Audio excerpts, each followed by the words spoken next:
8, sir. The program for the awareness to follow up the schools, children from the class. Time is over. Now this is discussed. Budget discussed. Mr. Mohamed Abdulla, please continue. Please continue. Please continue. Please continue your speech. Thank you, Deputy Chairman, sir. Sir, the time was allotted 15 minutes for me, but yesterday, when I was in my 10th minute, it was interrupted. So today I need 3 minutes more, sir. Today 2-3 more minutes. Sir, the budget imposes 30% tax on the transaction of cryptocurrency, sir. To note here, the cryptocurrencies are not yet legalized in this country, but the taxation stokes that it is legal only by paying tax. It is still illegal, but it tells if you pay the tax, it will become legal. Though it is become legal, there is no regulatory body for cryptocurrency. Still, there is no any regulatory body cryptocurrency. Yesterday also I asked another one thing. You can sell the drugs which is illegal. Sir, please order in the house, sir. Sir, house to order. Please, आपस महेश पोदार जी, please आपस में बात न करें. Yesterday also I asked, sir. Please. We can sell the drugs which is illegal. If you pay a tax, it will become legal. But there is no any regulatory body. Do you find any difference between these two, sir?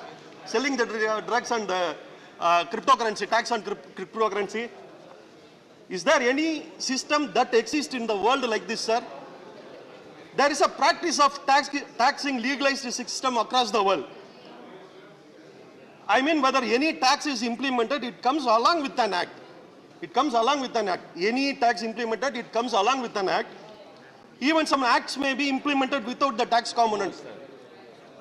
For instance, I like to remind from the past the Salt Tax an act with the tax component and the self-respect marriage of Tamil Nadu an act without the tax component. But for the first time ever in the history of the world, sir, the first time ever in the history of the world, our union government is there to enforce the tax without any act. There is no act for any such act for the cryptocurrency, but tax is there. Yeah. Also one thing, sir.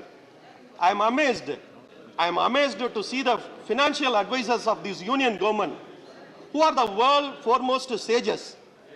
This is because they advised that sanitary napkins should be taxed at 12%, but for diamond it has been reduced to 5%. My friend Priyanka Chaudhary is there, Mausam Noor madam is there, Madam Rajini is there.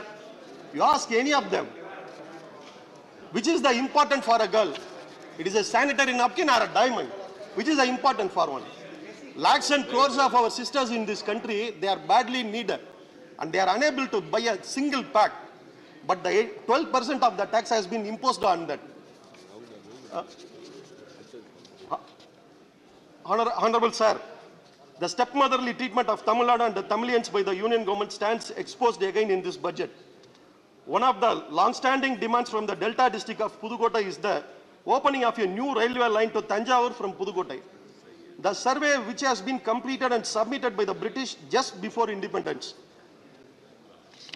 This government has failed to take concrete steps to take the Delta district of Tamil Nadu into confidence, and this is evident not only in the railways department, but also by the ghost of the hydrocarbon projects, which is still hunt the farmers.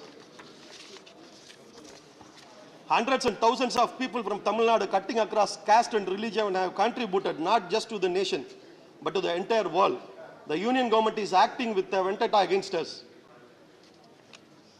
Sir, due to the paucity of time, I am now in the last part of my speech. To sum up, presenting a budget, especially in the midst of an economic crisis, it is an opportunity to communicate a government vision for the country. This budget fails to do and is completely disconnected from the ground reality. Instead of tackling the problems at hand, the union government is diverting attention away by feigning to plan India at 100.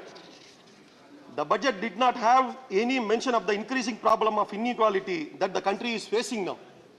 Also, it is not focused on two of the country's most pressing problems, the unemployment and the crisis affecting agriculture and the informal sector. Also, it is a fact that a few billionaires and a few large companies have benefited greatly multiplying their profitability and assets. Even as a pandemic has devastated the lives of hundreds of millions. The Oxfam reports reveals that 80% of households in the country suffered a decline in their income in the year marked by the tremendous loss of life and livelihoods. Whereas on the other side, the number of Indian billionaires grew from 102 to 142. This remains one of the popular saying about the budget.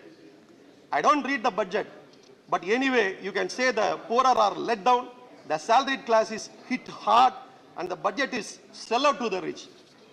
The rich get richer and the poor get poorer. What else happened when the tax on diamonds are reduced by 5% and corporate surcharge is reduced to 7%, while the tax on umbrellas are increased by 20%. Tax on umbrella is increased by 20%. The government should adequately tax the corporate in such dire time and generate money from social security. It is the duty of the government to take care of its citizens. Our DMK party leader and Tamil Nadu Chief Minister, Sri MK, said, after tackling charge as a CM, he said, he was elected to be the Chief Minister of Tamil Nadu, not just for the people who voted for DMK. Likewise, I pray the union government to run a government not for its corporate paymasters, but for each and every citizen of India. History will judge you for your action. History will judge you only by your actions. I pray the government and Honorable Prime Minister to follow very famous quote by Peraringer Anna while working for the people. நாடு என்பது வெறும் பூகோள படமல்ல. நாடு என்பது வெறும் பூகோள படமல்ல. அங்கு வாழுகின்ற மக்களின் உணர்ச்சிகளின் தொகுப்பு. The meaning is, the country is not just a geographical map. The country is not just a geographical map. It is an emotional sum of the people who lives there. So I kindly request the government to consider it. The union government should keep it in mind that the emotion and aspirations of its citizens and should take commensurate steps in the direction to develop both the country and its citizens.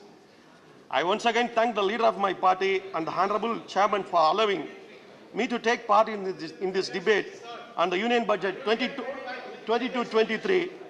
Honorable Vice Chairman, sir, I conclude. Thank you. Thank you, Mohamed.